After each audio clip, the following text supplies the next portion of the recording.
성경 말씀 보겠습니다. 스바냐 3장 14절에서 마지막 절까지 교독하겠습니다. 14절에 시온에 따라 노래할지어다, 이스라엘아 기쁘게 부를지어다, 예루살렘 따라 전심으로 기뻐하며 즐거워할지어다. 여호와가 너희 형들을 대하였고 너희 원수를 쫓아내었으며 이스라엘 왕 여호와가 너희 곁에 있으니 너가 다시는 발을 강할까 두려워하지 아니할 것이다. 그날에 사람이 예루살렘에게 이르기를 두려워하지 말라, 시온아 네 손을 늘어뜨리지 말라. 너희 하나님 여호와가 너희 가운데 계시니 그는 구원을 베푸실 전능자시라. 그가 너로 인하여 기쁨을 이기지 못하시며 너를 잠잠히 사랑하시며 너로 인하여 즐거이 부르며 기뻐하시리라 하리라. 내가 대회로 인하여 근심하는 자를 모으리니 그들은 네게 속한 자라, 너의 치욕이 그들에게 무거운 짐이 되었느니라. 그때 내가 너를 괴롭게 하는 자를 다 벌하고 저는 너를 구원하며 쫓겨난 자를 모으며 온 세상에서 수렵하는 자로 청청과 수를 쏟게 하리라. 내가 그때에 너희를 이끌고 그때에 너희를 모을지라.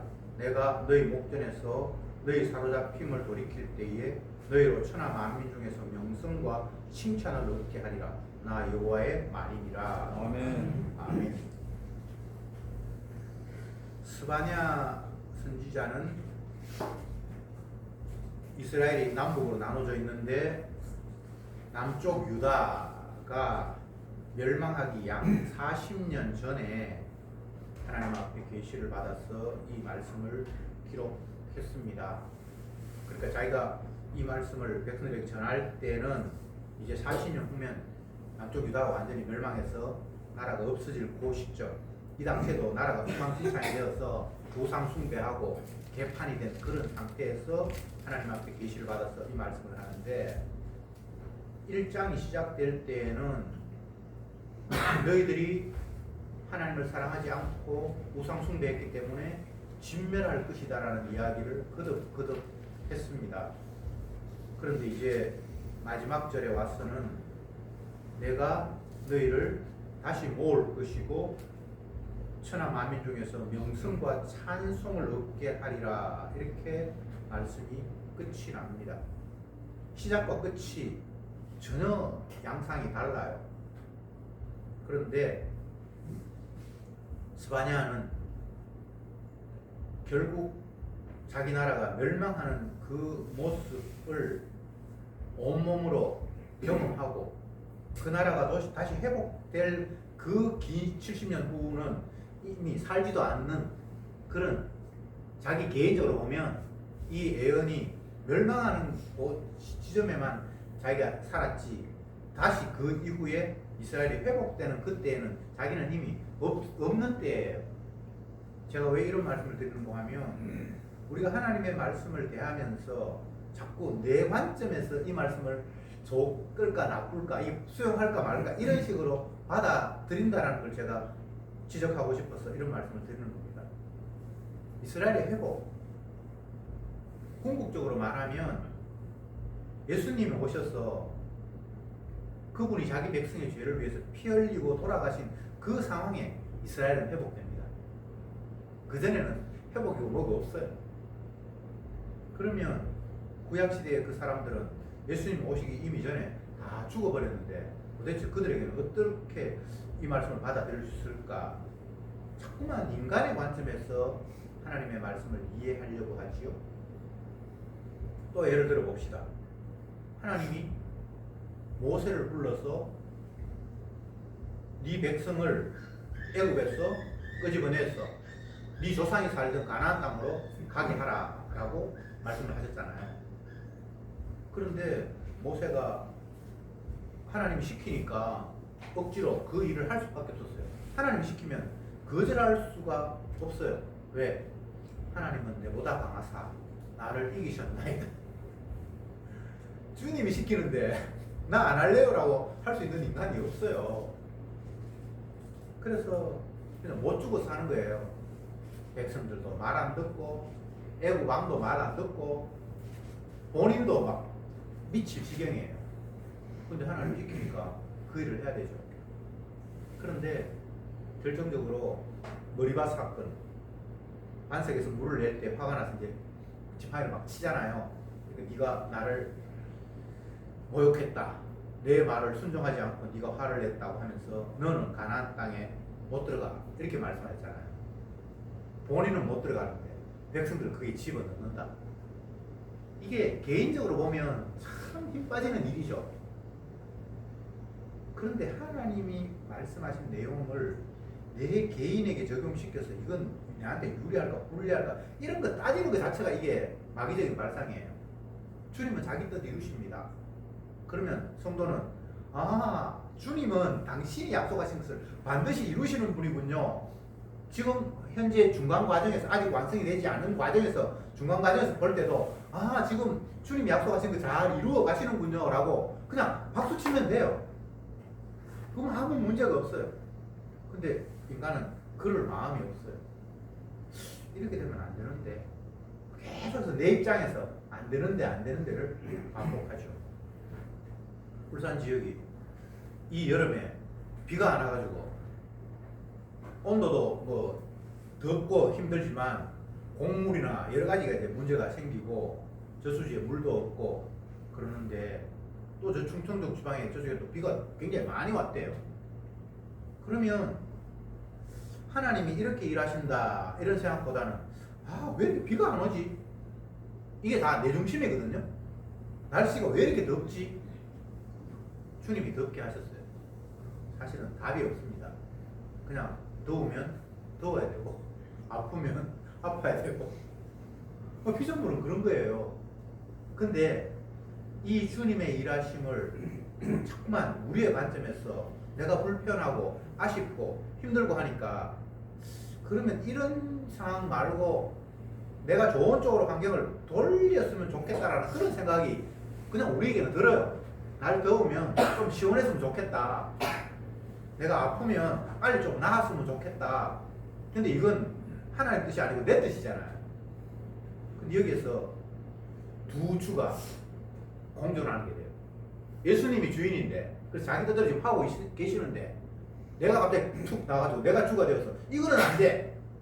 이런 식으로 바뀌어야 돼 라고 툭 튀어나온단 말이죠. 이게 저와 여러분들이 살아가는 삶의 방식입니다. 이걸 성경적으로 이야기하면 주님 앞에 달라드는 하나님을 하나님으로 생각하지 않고 지가 하나님이 되어서 지 뜻대로 모든 걸 움직이려고 하는 그런 교만이 발동하는 거죠. 오늘 본문에 보면 14절에 시온에 따라 노래할지어다 이스라엘아 기쁘게 부를지어다 예루살렘 따라 전심으로 기뻐하며 즐거워할지어다 이렇게 돼 있죠. 여기 시온의 딸, 이스라엘, 예루살렘 딸 다 같은 이야기입니다. 하나님의 백성들이에요. 노래해라, 기쁘게 불러라, 전심으로 즐거워하라. 이 표현들은 자세히 보면 그 기쁨의 강도가 점점 더 정청적으로 커지는 그런 모습으로 여기 성경에 형상화해 놓았어요. 근데 인간의 입장에 생각해 봅시다. 왜 기뻐해야 되는데? 왜 노래해야 되는데? 뭐가 그렇게 즐거운데? 이렇게 물으면 이게 답이 뭐예요? 지금 스바냐 선지자가 어떤 처지에 있다고요? 나라가 엉망진창이에요. 북쪽 이스라엘은 이미 다른 나라에 포로 잡혀갖고 이제 두 지파 12쪽아리 중에 2쪽만 이제 겨우겨우 살아남아있는데 이 2쪽도 완전 개판 5분 전이에요. 그래서 하나님께서 이들을 내가 진멸하겠다라고 말씀을 하셨어요. 그래서 하나님 진멸할 거라고 앞에 이야기했는데 막판에는 이제 찬송하라, 노래하라, 기뻐하라, 춤추고 즐거워하라 이렇게 이야기를 했는데 스바냐 입장에서 춤추고 노래할 일이 있다 없다?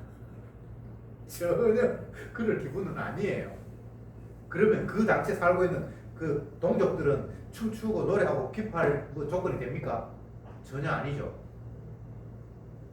지금 제가 드리는 말씀은 하나님의 말씀이 인간의 환경과 내 관점에서 이해하려고 하면 이게 이해가 안 된다는 말씀을 드리는 거예요.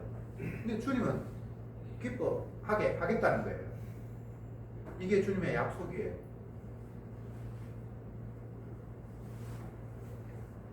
복음서를 읽다 보면 또 아니면 뭐 사도행전 마찬가지입니다만 신약 성경을 읽다 보면 진짜 이해 안 되는 것 중에 하나가 뭐 천지가 이해 안 되는 거지만 그 가운데 대표적인 것 하나가 복음 전하다가 복음에 반대하는 사람들의 세력에서 두드려 맞고 옥에 갇혀서 착고에 채이고 그렇게 있는데 그 상황에서 찬송하고 있어요. 감옥 안에서. 지정신이 아니죠. 찬송이 나옵니까? 두드려 맞고 다시는 너 복음 전하지 마 그러면서 수갑 채우고 발도 묶고 착고에 완전히 꼼짝도 못하도록 이렇게 묶여있는 상태 속에서 뭐가 좋아서 찬송이 되겠습니까? 근데 찬송이 나오는데 어떻게 또 기뻐서 막 어쩔 줄 모르는데 우리는 논리적으로 이해가 안 되지만 모든 피조물들은 주님이 사용하시는 도구에 주님을 영화롭게 하기 위해서 만들어 놨기 때문에 주님을 찬송하게 되면 환경과 상관이 없이 그냥 찬송이 나오는 거예요. 이걸 추가하셨다라고 말하는 겁니다. 하나님의 말씀은 주님의 약속이에요. 환경이 어떻든 인간이 처지가 어떻든 주님이 고려하지 않습니다. 너희들이 찬송하게 할 거야. 그러면 그냥 찬송이 나오는 거예요. 그러니까 주님의 말씀을 믿는다는 것은 이건 인간의 상식으로는 있을 수 없는 일이에요. 사람이 무언가를 믿을 때에는 가능성을 보는 거잖아요. 지금 상황이 이렇게 되고 이렇게 됐으니까 이건 앞으로 이렇게 될 거다라고 우리는 과거의 경험과 내 지식을 가지고 상황을 예측하면서 확률이 높을 때에 그걸 가지고 믿는 거예요. 전혀 확률이 없으면 사람이 안 믿어요. 근데 하나님의 말씀은 우리의 경험상, 확률상, 환경이 그러니까 이거는 이렇게 될 거다라고 예측할 수 있는 것은 하나도 없어요. 정말 생소한 거예요. 낯선 거예요. 인간의 입장에서는 도저히 있을 수 없을 것 같은 그런 말씀을 주님이 약속이라고 우리에게 던지시는 거예요. 좀 믿을 만한 걸 좀 믿으라고 하세요. 주님, 내가 지금 나이가 90인데 자녀가 생길 거라고 하고 그 자녀가 바다에 모래처럼 많을 거라고 하는데 이게 주님 말 되는 소리입니까? 하나님의 말씀을 받은 사람의 입장에서는 말도 안 되는 소리를 주님이 하고 계시는 거예요. 모든 내용이 다 그렇습니다. 모세에게 네가 네 백성에게 찾아가서 바로에게 찾아가서 이 백성을 내보내라고 하라. 그리고 백성들에게도 너희들은 조상에 살던 가나안 땅으로 가야 된다고 나오라고 해라. 그게 그 당시에 모세 입장에서 아니면 이스라엘 백성 입장에서 말이 안 되는 소리거든요. 나가고 싶다고 나갈 수 있는 것도 아니고 그 많은 노동력을 왕이 바로가 내보내줄 리도 만무해요. 누가 그렇게 보내주겠습니까? 여러분이 애국의 왕이면 그래 너희들 하나님 가서 섬기라 이렇게 하겠어요? 애국의 왕의 반응, 하나님의 말씀이 모세라는 사람 통해서 자기에게 들려왔을 때 애국 왕의 반응이 뭡니까? 하나님 여호와 누군데? 나 그거 안 믿어. 나는 바알을 섬기고 내 나라의 부강함을 책임지는 자지. 네가 섬기는 신은 그 네가 섬기지. 나 그 관심 없어. 쓸데없는 소리 하지 마. 가. 이게 바로의 반응이었는데 그게 특별한 반응 아니잖아요. 누구나 다 인간이면 그 상황에서 하나님 말씀이 부닥쳤을 때 그런 식으로밖에 반응할 수 없어요. 애국 왕이 특별히 나쁜 사람 아닙니다. 제가 왜 이런 이야기를 합니까? 하나님의 말씀 앞에 인간은 그런 식으로 도저히 말도 안 되는 이야기를 하나님이 하시니까 그게 뭐 무슨 말도 안 되는 소리 좀 하지 마세요. 나 그런 거 별로 필요도 없습니다. 그러면 이스라엘 사람들 입장에서 모세가 찾아와서 그 말을 했어요. 하나님 말씀 들어왔을 때 그들의 반응은 어떻게 했겠습니까? 아이고 뭐 조상이 살던 땅에 가는 거는 뭐 별로 관심이 없고요. 애국에서나 좀 편하게 종살이 안 하고 자유롭게 그냥 여기서 어떤 뜻이고 배우고 그래서 살면 좋겠습니다. 가고 싶은 마음이 없어요. 그 하나님의 말씀이 찾아왔을 때의 순서를 보면 모세의 반응도 똑같았어요. 주님, 난 말도 못하고요. 뭐 말주변도 없고요. 그리고 옛날에 애굽의 왕실에서 도망쳤을 때 살인해가지고 도망쳤는데 그 말은 성경에 없습니다. 정황상 내가 그곳에 가면 살인자라고 포기될지도 모르고 그리고 하나님 말씀이 말 같지도 않아. 이 외투는 내가 보내주라고 그러니까. 그래서 주님 나는 뭐 입도 시원찮고 말도 제대로 못하고 막 변명을 내는 거예요. 보낼 만한 사람 보내주죠. 나는 뭐 적합하지 않습니다. 하나님의 언약이 처음 떨어지는 모세도 그런 반응, 이스라엘 백성도 그런 반응, 애굽의 왕도 그런 반응. 이건 세상에 그 누구도 하나님의 말씀이 그렇게 말씀대로 돼갈 것이라는 것들은 이게 있을 수 없는 일이 이 땅에 떨어진 거예요. 그것만 그렇겠습니까? 하나님의 언약이라는 게 다 그런 식이에요. 지금 스바냐 선지자가 하나님의 계시를 받아서 하는 이야기도 보면 앞에 다르고 뒤에 다르고 뭘 믿어야 될지 몰라요. 진멸한다, 멸망한다, 하나님 예루살렘 성을 부순다. 그러다 뒷부분에는 회복한다. 웃어라, 찬양해라. 지금 어느 장단에 춤춰야 됩니까? 우리는 하나님의 말씀이 이해도 안 되고 도대체 뭐 어떻게 해야 될지도 모르겠고, 근데 중요한 것은 하나님은 말씀대로 이루시는 분이에요. 그러니까 그냥 우리는 말씀을 보면서 하나님이 이렇게 이끄시는구나 라고 그냥 수용할 뿐이에요. 시온에 따라 노래할지어다, 이스라엘아 기쁘게 부를지어다, 예루살렘에 따라 전심으로 기뻐하며 즐거워할지어다. 이제 그 이유가 15절에 나옵니다. 여호와가 너희 형벌을 제하였고 너희 원수를 쫓아내었으며 이스라엘 왕 여호와가 너희 중에 있으니 네가 다시는 화를 당할까 두려워하지 아니할 것이라. 이 15절의 이야기는 예수님이 오셔서 십자가 못 박히고 난 이후에 일어날 일이에요. 그러면 스가랴 선지자가 이 말을 받았을 때 하고 예수님이 오시는 분은 이거는 막 엄청나게 나중에 이야기예요. 근데 앞에 기뻐하라 그러고 즐거워하라 그러고.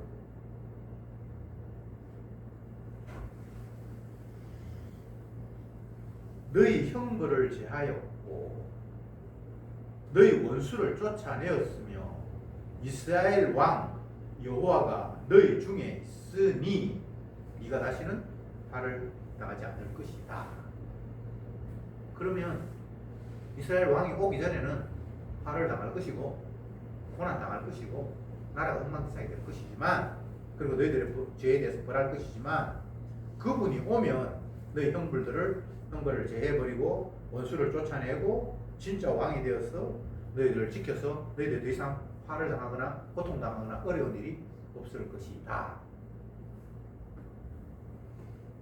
내 때에 내가 살아있을 때 이런 일이 일어나야지 내가 기뻐하지. 이건 뭐 한참 후에 이런 일이 벌어질 거다. 물론 이스라엘 백성들이 이 말을 듣고서는 이게 한참 후인지 아닌지도 몰라요. 언제 이런 일이 벌어질지 몰라요. 물론 구체적으로 에레미야에게는 70년 후에 이 백성이 돌아올 것이라고 구체적인 약속을 하셨습니다만, 다니엘은 그 말씀을 어떻게 받아들인가 하면 70년이 아니라 71회라고 받아들였어요. 71회라는 개념은 물론 1일회가 일주일인데 단순한 70년이 아니라는 개념이 다니엘에게 주어진 거예요. 그 나중에 다니엘이 그 71회를 해석을 하면서 이 땅의 시간 개념이 아니에요. 묵시적인 개념. 그러니까 그는 다니엘은 이스라엘이 70년 후에 해방돼서 돌아가는 것에 대해서 자기는 뭐 돌아갈 이유도 없어요.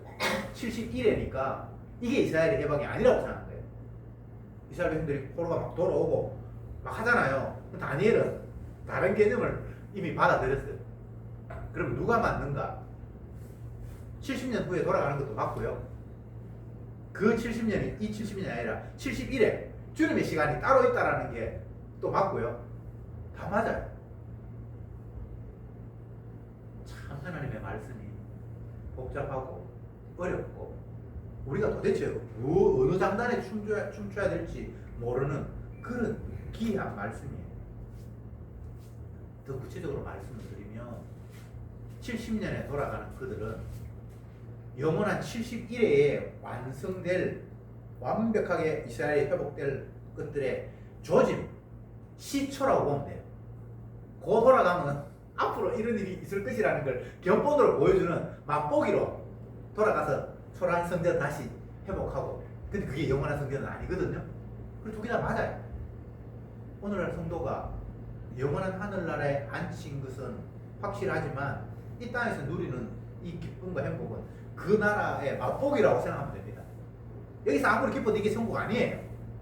근데 주님께서 이미 천국이 너희 가운데 임했다고 이야기를 하거든요. 그 말이 다 맞아요.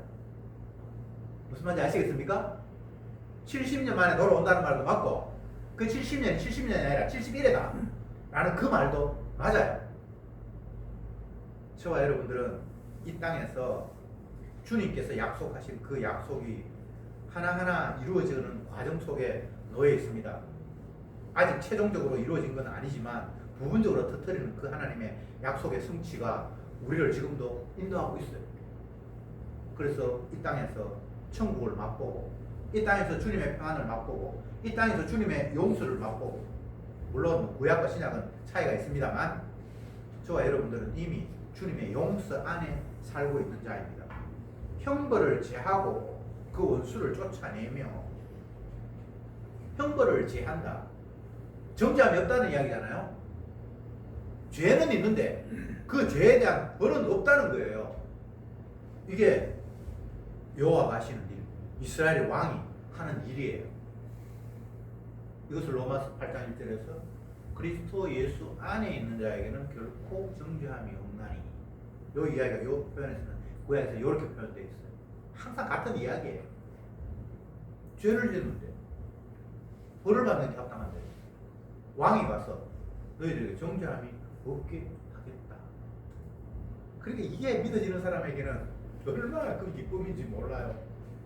너희들이 지금까지는 죄를 지었는데 내가 다 용서해 줄게. 앞으로는 죄 짓지 마라. 예전 거는 지어줄게. 근데 앞으로는 너희들이 죄 지으면 벌 받는다. 이런 이야기가 아니고 앞으로 지을 죄도 정죄함이 없어요. 이게 하나님의 약속이에요. 여러분, 주님이 자기 백성들을 용서하시는데 그 용서받고 난 이후에 그 용서받은 사람이 앞으로 죄 안 짓습니까? 그런 경우는 없죠. 주님이 그렇게 만들지 않았어요. 우리를 평생을 이 죄가 솟아나도록 그렇게 이 아담의 후손으로 다 만들어진 거예요. 오늘 이때까지 죄 용서 받고 내가 죄인 줄 깨닫고 회개하고 했는데 돌았으면 또 그냥 죄가 솟아나와요. 우물에서 물이 나오듯이. 진짜 이게 우리가 어떻게 할 수 있는 부분이 아니에요. 죄를 안 짓는다고요? 죄를 안 짓는 인간은 없어요. 모친이 죄질 수 있게 해서 내 몸 덩어리 자체가 이게 죄 덩어리예요. 생각하는 것이 항상 내 중심이고 먹든지 마시 나를 위해서 할 수밖에 없는 존재로 이 땅에 태어났어요. 그래서 죄 안 짓는다는 말은 성립이 안 돼요. 다만 오늘 본문의 말씀 따라 이스라엘 왕이 오면 너희들의 형벌을 제한다, 제거해버린다, 원수를 쫓아낸다, 다시는 화를 당하지 않는다라는 사태가 발생하는 거예요. 이건 내하고 상관이 없습니다. 주님이 이 일을 하시는 거예요. 예수님의 십자가의 의미를 성령이 와서 깨닫게 된 성도는 날마다 십자가만 바라볼 수밖에 없었어요. 왜? 하나님의 약속이 주님의 십자가 지심에 다 담겨 있는 내용이었어요. 모든 약속이 그 십자가 주님의 죽으심 안에 다 담겨 있던 내용이에요. 예수님 십자가 죽으심으로 말이야. 아, 이분이 하나님 보내신 메시아였구나. 메시아를 열심히 기다렸는데 그전에는 몰랐어요. 근데 십자가에 죽으시고 부활하신 그분의 영이 찾아오니까 우리가 예수님을 못 박아 죽였는데 그분이 바로 하나님이 보내신 메시아였구나. 그분이 이스라엘의 왕이었구나. 구약에서 말씀하시는 자기 백성의 죄를 제하시는 왕이었구나 라고 그냥 깨닫게 된 거예요. 그러면서 이사야의 예언처럼 그가 채찍에 맞아서 우리가 나음을 입는다라는 그 말이 깨달아진 거예요. 내가 고생했으니까, 내가 죄를 지었으니까, 내가 이 세상 죄를 지었는 만큼 고난도 당해야지. 그리고 고난 다 당하고, 쉽게 이야기하면 교도소에서 10년 살아야 되면 10년 살고 난 이후에 죄가 제하해진다. 이렇게 약속한 게 아니고, 나와 상관이 없는 그분이 채찍에 맞음으로 내 죄가 사하여졌다라는 그 구약의 약속이 신약의 성도들, 예수 그리스도의 영이 찾아온 성도들은 이제 깨닫게 된 거예요. 죄가 제해지는 것도 예수의 십자가, 그분을 주로 받아들이는 것도 주님의 십자가 때문에, 십자가 지신 분이 아니면 주가 아니거든요. 그래서 모든 약속이 주님의 십자가 안에, 주님의 죽으심 안에 다 담겨 있음을 성도는 깨닫는 거예요. 그래서 십자가 외에는 다른 것이 나에게는 전혀 필요한 것이 아니다. 그런 결론이 주어지는 거예요. 16절에 그날에 사람이 예루살렘에 이르기를 두려워하지 말라. 시온아 네 손을 늘어뜨리지 말라. 그날에 사람이 예루살렘에게 이르기를, 이 말 좀 어려운데 결국은 이스라엘 백성들, 이게 예루살렘이 되기도 하고 또 뭐 시온이 되기도 하고 하는데 이들이 두려워할 이유도 없다. 시온아, 이것도 이스라엘 백성입니다. 네 손을 늘어뜨릴 이유도 없다. 지금 이 말을 할 때는 정말 예루살렘에서 제대로 제사도 진행이 안 되고 이방인들에게 계속 침략해 와서 곧 이스라엘이 쓰러질 지경이 돼 있고 그냥 힘이 빠지고 이런 상황인데, 힘 빠질 거 없어 예루살렘아, 두려워하지 마, 이렇게 주님께서 말씀하고 있습니다. 그러면서 17절에 너희 하나님 여호와가 너희 가운데 계시니 그는 구원을 베푸실 전능자시라. 그가 너로 인하여 기쁨을 이기지 못하여 하시며 너를 잠잠히 사랑하시며 너로 인하여 즐거이 부르며 기뻐하시리라. 여호와 하나님이 너희 가운데 계신다. 그는 구원을 베푸실 전능자다. 그리고 그가 자기 백성을 건져서 그것을 보면서 기뻐 어쩔 줄 모르고 막 너무 즐거워서 소스라치게 놀라시는 그런 분이다라고 이야기하고 있습니다. 이스라엘은 지금 다 망해가는데 선지자가 하는 이야기가 여호와 하나님은 너희 가운데 계시고 그분은 너희를 구원할 자다. 그리고 그분이 너를 구원해서 기뻐 어쩔 줄 모르시는 분이다 라고 이야기하고 있습니다. 여기에는 인간이 할 수 있는 일이 아무것도 없습니다. 주가 자기 시행을 통해서 자기 백성을 건지고 그것 때문에 기뻐하고 즐거워하시는 분이라고 이야기하고 있습니다. 그러니까 성도는 당하는 거죠. 그냥 내가 뭘 하는 게 없어요. 주가 다 알아서 하시는 겁니다. 이게 복음이에요. 주님이 우리를 사랑하시니까 우리도 주님을 사랑해야 된다. 이게 뭐 지금 거래하는 겁니까? 주님이 우리를 사랑하시는 건 맞는데 우리가 주를 사랑할 방법이 없어요. 무슨 재주로 주님을 사랑합니까? 우리는 내 밖에 사랑 안 해요. 남을 사랑 안 해요. 뭐 가족을 사랑한다. 그것도 아니에요. 내 사랑의 일부가 가족 사랑인 것으로 그냥 표현이 되는 거예요. 자식도 사랑하지 않고요. 뭐 누구도 사랑하지 않아. 인간은 지 말고는 사랑의 대상이 없어요. 그렇게 지원받았어요. 뭐 아들을 사랑한다. 거짓말 치지 마세요. 어떤 그 기사를 봤는데 유튜브 같은 데 그런 게 나타나는데 엄마하고 딸하고 너무 짝짝꿍이 돼가 잘 지내는데 신체 사이즈가 너무 비슷해가지고 옷도 막 바꿔 입고 그렇게 한대요. 그런데 엄마가 옷을 사놨는데 딸내미가 엄마 옷을 입고 확 나와버렸네. 찾아보니까 옷이 없어. 딸이 가져갔다는 걸 알고 막 말을 내는 모습을 제가 봤습니다. 딸을 사랑하면 화 안 내야 되잖아요. 내 거 가져가도. 근데 화 내거든요.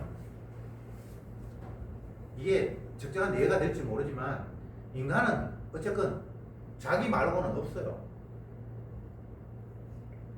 옛날 왕조시대 역사를 보면 아버지가 아들을 죽이고 아들이 아버지를 죽이고 남편이 아들을 죽이고 또 왕이 되기 위해서 여자가 손자를 다 죽이고 성경에 여러 가지 나오잖아요.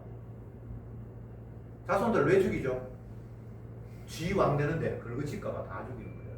거기는 아들도 포함되고 아버지도 포함되고 뭐 남편도 포함되고 지 손자도 포함되고 그게 그 사람이 특별히 대단한 사람이 아니라 그게 인간의 본성이에요. 집밖에 모른다는 거예요. 그래서 주님을 사랑한다는 게 어쩔 수 없고 그냥 성경 말씀 보면 주님이 자기 백성을 사랑하시는 거예요. 이것을 신약에서는 너희가 아직 죄인 되었을 때에 그리스도께서 자기 사랑을 너희에게 나타내 보여주셨느니라. 자기 몸을 드림으로 자기의 사랑을 나타내 보여주셨느니라. 그 사랑받는 그 당시에 사랑받는 대상은 여전히 죄 가운데 있을 때에 너희가 아직 죄 가운데 있을 때에 착한 행동하고 이제 돌아섰고 이렇게 해서 주님 우리를 사랑한 게 아니에요. 여전히 죄 가운데 있을 때 이게 하나님의 약속이에요. 그러니까 제가 말씀드리잖아요. 우리는 그냥 당하는 거라고.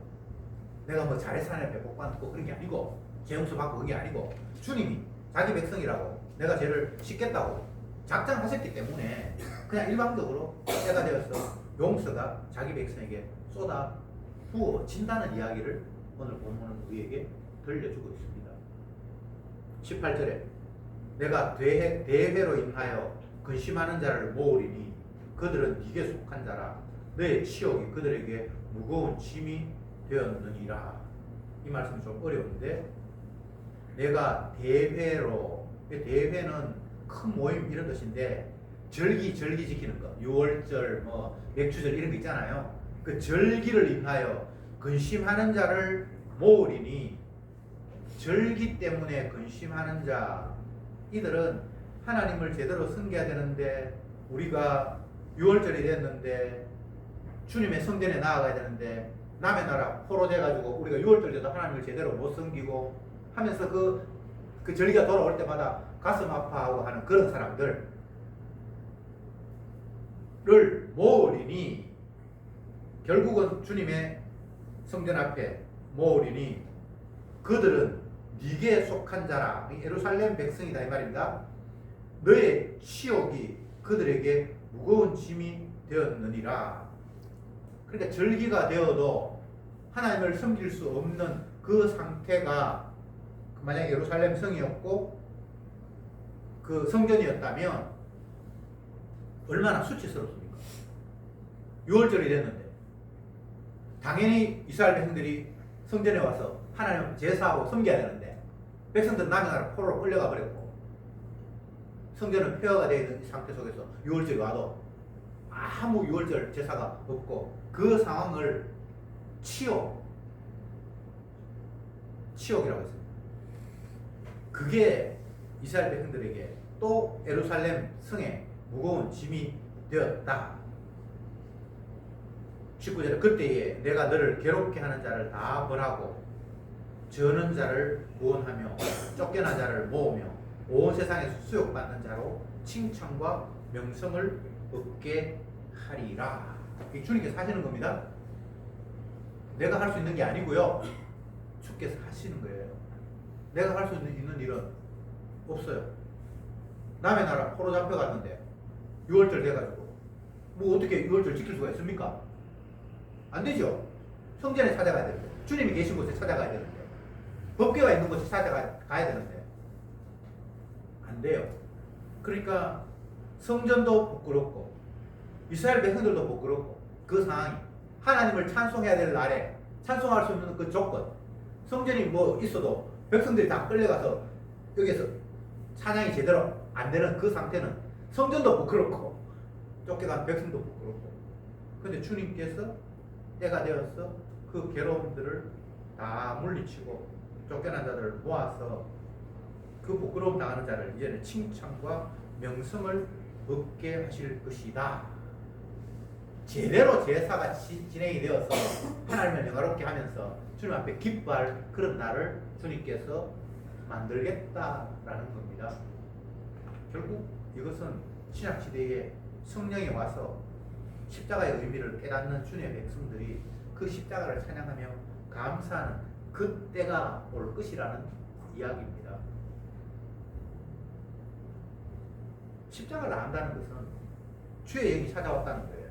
십자가 지신 그분의 영이 그에게 찾아왔다는 거예요. 그렇게 찾아온 자에게 일어나는 반응은 감사와 찬송과 주님의 희생에 대한 절대적인 기대, 소망. 그래서 그것 외에 내가 살 수 있다라는 근거는 전혀 없는 상황. 그래서 모든 것들이 십자가로 귀결되는 것. 그게 성령이 찾아온 자의 모습입니다. 신약 성경을 읽으면 온통 십자가 이야기밖에 없어요.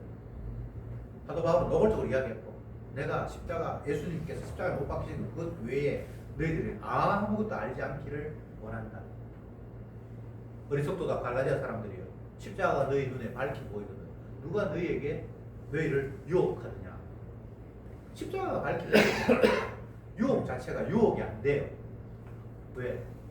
그분이 채찍에 맞아서 마음을 입어버렸는데 자꾸 다른 이야기를 하네. 예수 그리스도 안에 있으면 결코 정죄함이 없는데 자꾸 다른 이야기를 해요. 너 그러다가 뭘 봤는데 나 정죄함이 없는 세계에 들어와버렸는데. 누가 뭘 이야기해도 십자가가 밝게 보이는 사람은 유혹거리가 안 돼요. 왜? 주님이 이미 다 이루셨어요. 20절에 내가 그때에 너희를 이끌고 그때에 너희를 모을지니. 계속 주님이 하시는 겁니다. 내가 그때에. 이게 중요한 건 주도권을 가진 주님이 계시고 또 때가 있어요. 그때 타이밍.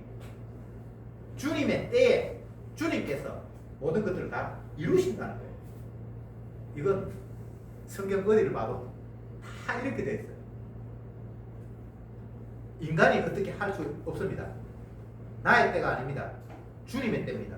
주님의 때에 주님이 모든 걸 다 이루신다는 거예요. 자기가 약속했던 걸 다 이룬다는 거예요. 그 이런 내용 다시 한번 봅시다.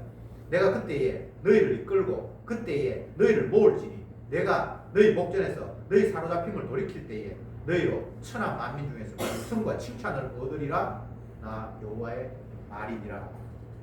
지금 스바냐 시대의 이스라엘 꼬라지는 초라하기 그지없고 부끄럽고 아무것도 아닙니다. 근데 주님이 때가 되어서 그들을 그 죄에서 깨끗하게 하시고 그 사로잡힌 곳에서 돌아오게 하셔서 천하 만민 중에서 너희들이 주님의 사랑을 입고 주님의 영광을 받은 사람이구나라고 그렇게 기뻐, 남들이 볼 때 정말 저 사람 복 받은 사람이네, 은혜로운 사람이네 하면서 너희들을 부러워할 날이 있을 것이다. 이게 나의 약속이다. 여호와의 말이다. 이렇게 말씀이 끝이 납니다. 다시 말씀드리지만 주님의 약속에 사람이 할 일은 없습니다. 주님이 때가 되어서 당신의 능력으로 모든 일들을 이루실 뿐입니다. 주님의 약속이 온전히 이루어지기 전에는 주님의 백성은 수치를 당하기도 하고 고통을 당하기도 하고 남의 나라에 끌려가기도 하고 하나님 앞에 제사를 드려야 되는데 제사를 드릴 수 없는 그런 조건 속에 놓이기도 하고 아무것도 아닌 그냥 죄인의 모습으로 드러날 뿐인 그들을 주님이 때가 되어서 누가 봐도 영광스럽고 사랑받고 칭찬의 대상이 되는 정말 부러움의 대상이 되는 그런 날. 그래서 주님이 나를 이렇게 하셨습니다. 예수님의 희생이 나를 오늘 이렇게 만들어 놓으셨군요. 라고 자랑하고 감사하고 경배하는 자리에 너를 앉힐 것이다. 그렇게 주님이 약속하셨습니다. 역사적인 관점에서 이 말씀을 보면 지금 현재의 상황은 전혀 하나님의 말씀이 실현 가능성이 희박한 이야기를 주님이 하고 계십니다. 그런데 믿음이 선물로 온 사람은 환경을 믿는 것이 아니고 주님의 약속이 믿어지니까 이미 찬송이 이미 이루어진 것처럼 찬송할 수밖에 없어요. 감사할 수밖에 없어요. 그러니까 마치 뭐 신약시대에 옥에 갇힌 사도들이 그 옥에서 찬송하고 감사하는 것처럼 이 이스라엘 백성들의 이 스바냐 나라가 곧 망해져가는 이 시점에서도 주님의 약속이 믿어지면 그냥 그곳에서 찬송하고 감사하는 것이 성도의 삶이에요. 감사하면 이런 일이 이루어질 게가 아니고 주님이 이미 약속하셨기 때문에 성도는 그 상태 속에서 현재의 상태 속에서 찬송과 감사가 나올 뿐입니다. 오늘날 성도도 예외가 아니에요. 지금 이 세상이 천국 아니잖아요. 예수 믿는 사람을 핍박하는 세상, 하나님의 말씀을 조롱하는 세상, 현실이나 경험이나 환경적으로 볼 때 하나님의 말씀이 실현된다는 것이 정말 가능성이 전혀 없을 것 같은 환경 속에 저와 여러분들은 놓여 있고, 그런데 주님께서 이 말씀을 믿게 우리에게 말씀하셨고, 성도는 그냥 이 말씀이 믿음으로 찾아오고, 그래서 희한한 삶을 성도들은 살아가고 있는 거예요. 기쁨할 것도 없는데 마음속에 기쁨이 있고, 전혀 좋은 환경도 아닌데 거기에서 찬송하고 있고, 그래서 성도는 이미 천국 생활을 맛보면서 시작한 자예요. 환경이 좀 좋아지면 좋겠습니다. 환경 딱 갈 일이 아니에요. 주님 이런 환경을 두셨어요. 이 세상은 좋은 환경은 없습니다. 성경이 그렇게 이야기했어요. 이 세상은 가시와 엉겅퀴가 자라나고, 가시와 엉겅퀴는 이 삶에 좋은 게 아니에요. 아주 안 좋은 거예요. 이 땅은 늘 그래요. 그래서 주님이 결국은 다 불태워버릴 공간, 거기에 저와 여러분이 놓여 있습니다. 불태워버릴 세상 앞에 좋은 환경 자꾸 그렇게 기대하지 마세요. 이란 전쟁 빨리 끝났으면 좋겠다. 러시아 전쟁 빨리 끝났으면 좋겠다. 끝난다고 해도 더 좋은 환경이 우리에게 주어진다는 그런 기대는 하지 마세요. 아이고 이제 퇴직하고 좀 편하게 살면, 퇴직한다고 해서 편해지지 않습니다. 자꾸 엉뚱한 생각을 하는 거예요. 자꾸 뭐 어떻게 이 환경 바뀌면 좀 좋겠지, 이거 좀 가면 낫겠지, 자꾸 이런 생각하는데 그건 하나님의 약속이 아니에요. 이미 주님은 이 환경 속에서 다 약속하셨습니다. 너희의 형벌을 제하였고 너희가 화당할 일을 이제는 다시는 없게 하셨고 여호와 하나님 너희 가운데 계신다. 그는 구원을 베푸실 전능자다. 그리고 그가 자기 백성을 구원하고 그것 때문에 기뻐하며 어쩔 줄 몰라 하시는 분이 여호와 하나님입니다. 하나님의 기쁨은 내가 행동 잘해서 하나님 기뻐하는 건 없고요. 자기가 이루신 구원, 자기 피로 자기 백성을 깨끗게 씻고 그걸 보면서 기뻐하시고 즐거워하시는 분이 여호와 하나님이라고 오늘 본문이 이야기하고 있습니다. 그러니까 저들은 주님의 그 솜씨 아래 끌려가서 주님이 기뻐하시는 모습 보면서 주님은 이런 분이었군요라고 같이 박수치며 찬송하는 것, 그것이 저와 여러분들이 할 수 있는 것이 전부입니다. 기도합시다. 너희 하나님 여호와가 너희 가운데 계시니 그는 구원을 베푸실 전능자시라. 그가 너로 인하여 기쁨을 이기지 못하여 하시며 너를 잠잠히 사랑하시며 너로 인하여 즐거이 부르며 기뻐하시리라. 주님, 이런 말씀이 허투루 버릴 말씀이 아니라 주님의 약속이라는 사실을, 이것을 말한 것이 나 여호와니라 주님이 다시 한번 확인하면서 약속하신 내용임을 잊지 말게 하옵소서. 나의 헛된 기대를 쌓고 그 기대가 이루어지기를 바라는 그런 허망한 욕망 말고 주님이 말씀하셨고 그 말씀이 반드시 성취될 수밖에 없음을 깨달으면서 주님의 말씀 한마디 한마디에 감사하며 찬송하는 저들이 되게 하옵소서. 예수님의 이름으로 기도드리옵나이다. 아멘.